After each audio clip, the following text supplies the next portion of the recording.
first podcast. This is HEDSO, Health and Economic Development Strategy Organization. Today we're discussing the first menstrual experience to ladies. With my guest here today, they'll help me throughout this discussion. And with you is Michael, and my colleague and guest are... Hi, I'm Sharon. Hello, I'm Tyson. Hello guys, I'm Doris. Okay, my guests will help me to share their experience on their first menstrual period. Sharon, how was your first menstrual? Yes. And what was the experience like? Okay, my first experience, like you have said, first experience in most cases, there is always a challenge. So mine, I remember some few years back, when I was still in my primary school, I had my first menses. It was on a Saturday. I was at home. That was after school in the evening. So I didn't know. Yes, I had the knowledge since, like I have said, I was in class 7. I had the knowledge because such issues and such knowledge we are being taught in class 6, in class 5. So yeah, I was informed about it, but I didn't had the experience. You know, you had to experience it first for you to know. So I didn't know how to go about it. I was at home and I was alone. I didn't have any parents with me. So the first thing, I didn't know what to do. I was confused and I was scared of, okay, what am I supposed to do? So what I did was, the way I was dancing, yeah, so I went to because I found a stain on my clothes. So what I did was, I went to the bathroom, took a bath. With that, I went to the shop. I had some cash with me, so I went to the shop. And luckily enough, the shopkeeper was a lady. So I told her, I want pads. At that time, I didn't even know how much one pad cost. So I had 100 shillings, and by then the pad was 50 shillings. So I gave her 100 shillings. I told her, I am experiencing my period for the first time, and I don't know how to put it on my pants. So the lady was friendly enough. She showed me how to put it, and yeah, it was a bit difficult for me. As for me, what I can say, it was, just the same way she said, it's challenging and very hectic at the same time.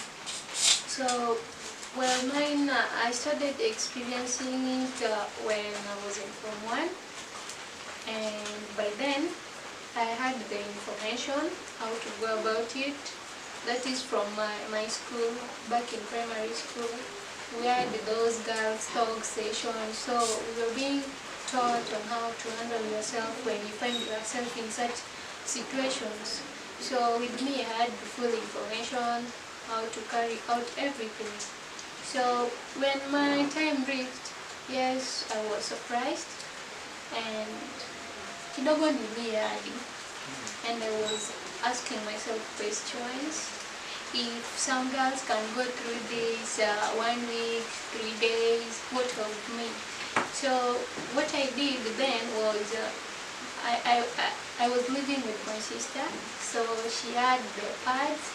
I took, before even going through all the procedure, I felt a discharge. And it was coming out like ile haraka haraka, so I was wondering what is going on. So I rushed to the toilet and I checked, and I was shocked to see blood coming out. So the next thing I did was to go to the bathroom, bed, and I took one pad from my sister's things, and that's how it was for me. But yes. Okay, like from your, like I've been trying to weigh your stories. For Sharon, she was in primary.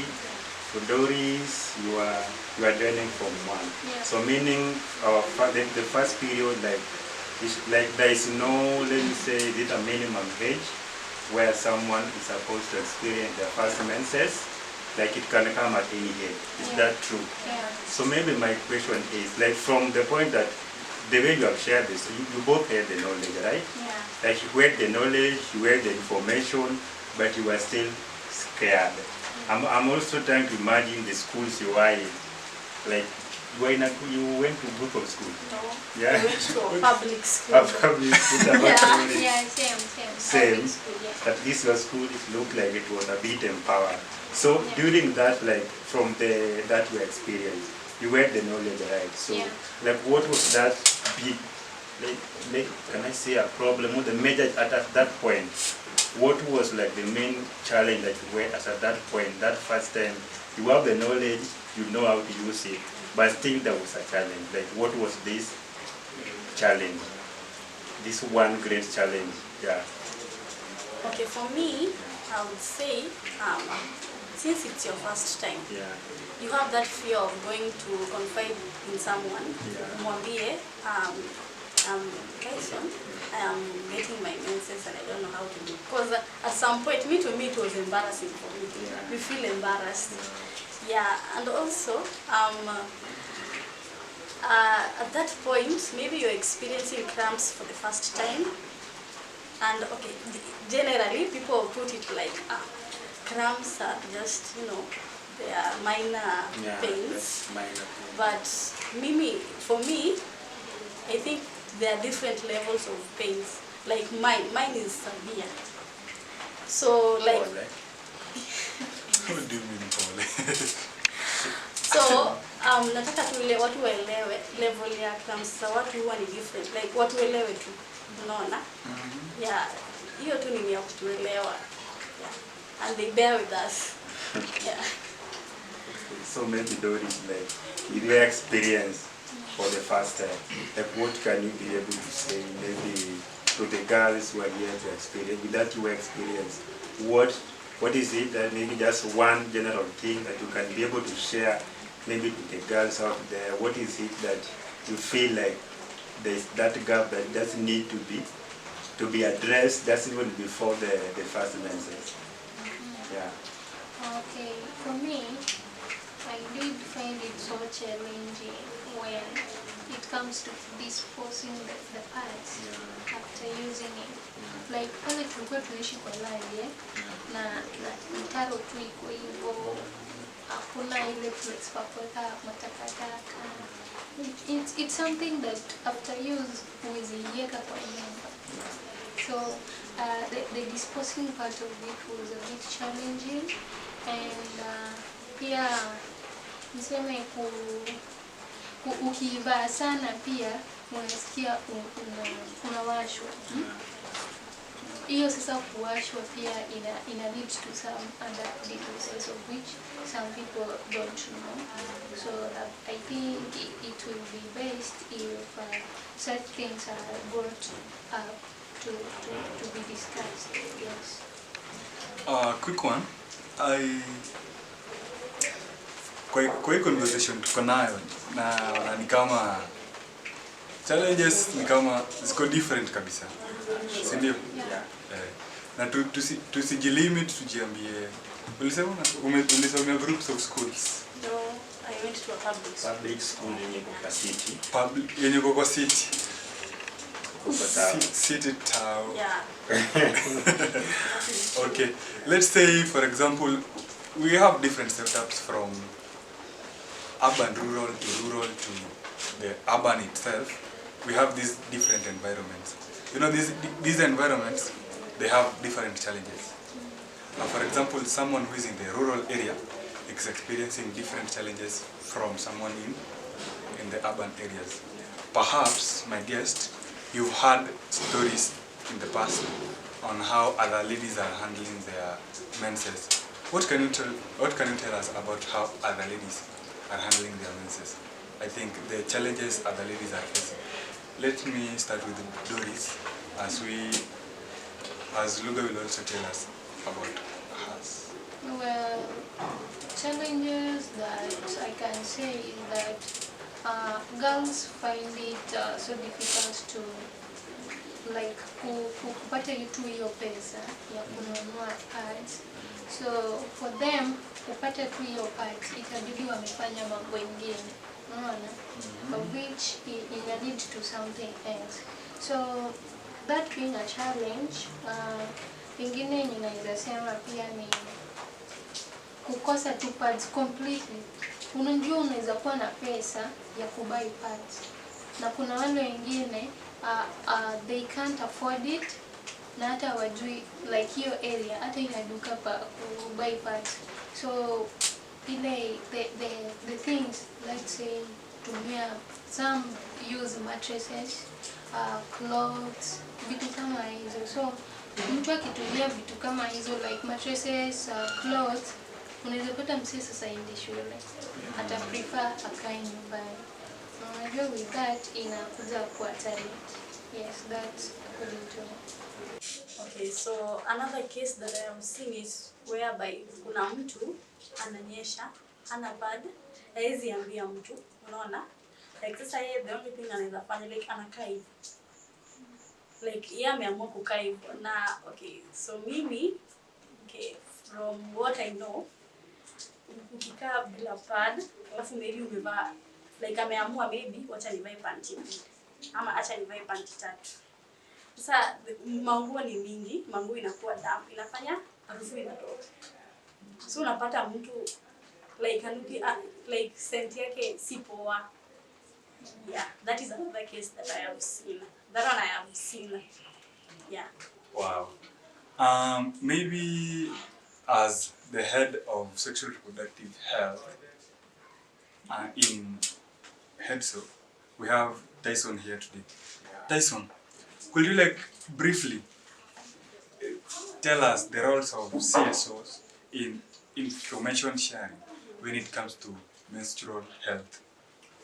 Yes, the CSOs really have a vital role to play in menstrual hygiene management. Like we have heard from the first time stories and maybe other stories that we are yet to hear about, I can say that we have a role to play. Most of the girls, the onset or the medic like finds them the lack of adequate information and even the product. So as CSOs, we really need to go down to the community. We sensitize the communities, that's beginning from the parents, other stakeholders. We also need to engage the policy makers, those in charge of making the budget, so that they can see that this is something that needs to be prioritized. They allocate enough money for the sanitary towels. So the CSOs have a role to play in terms of sensitization, in terms of advocacy, in terms of engaging the government, the policy makers. So I think that's a great role that we need to play as CSOs to end period poverty, to make these girls, women have a dignified menstruation where you are not stigmatized. Yeah. Okay, nice. And I think, adding on it, I think poverty also plays a bigger role when it comes to menstrual health. With a parting shot, I'd like my guest and my colleague to tell us briefly their parting shot on what they think about the current state of mental health in our country. Kindly let me start from Doris as we finish with Sharon. Pardon, I didn't get you. I'm saying, could you tell us your parting shot on the state of menstrual health? Like, sisi kama nchi tumefikia wapi kwa masuala ya menstrual health? Okay, so mine is just to tell the parents out there, they should start teaching their children as early as, just early enough, so that when they're in that situation, they will know what to do. Yeah. And Doris, what can you say?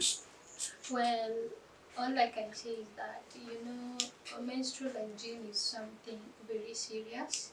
and both parents and even the girls themselves should take caution when it comes to it. So I think the government should cut off the taxes that are being paid. And another thing, those organizations that deal with girls, if the government is not in a position to cooperate, then I think it raises an alarm for you guys to come out, at least to help these girls with funds. Yes. Okay. Thank you for the well input. Thank you, my guests, for turning out for this podcast. And we've come to the end of Headso Podcast. Join us in our next podcast as we discuss the roles of men in menstrual health management. Stay tuned for such contents and have a lovely day or night whenever time you are watching this. Thank you for now. Bye. Audio Jungle.